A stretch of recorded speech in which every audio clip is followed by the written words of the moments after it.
Prescriptive analytics essentially comes to kind of delineate with this predictive analytics. So I would say that one question I get asked a lot is that how is it that what you do is different from someone who does maybe machine learning?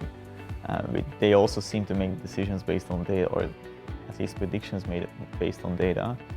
And what I try to kind of emphasize is that what we are doing here is more making decisions. So machine learning is mostly focused on trying to predict things, like how will things change, if some parameters in your model change, or what would you predict whether or not someone has cancer and so forth. And so what we do here is more prescriptive in the sense that we try to make decisions based on data rather than just predictions. And that involves slightly different techniques, because in order to make good decisions, you not only need to be able to predict well, that's typically an important part. So if you can't predict, it's kind of nonsensical to try to make decisions.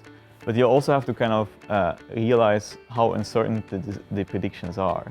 In order to be able to decide well, you have to also understand maybe the limitations of the prediction models as well, because you typically want to avoid making decisions that kind of lead to outcomes that the model is not very sure about.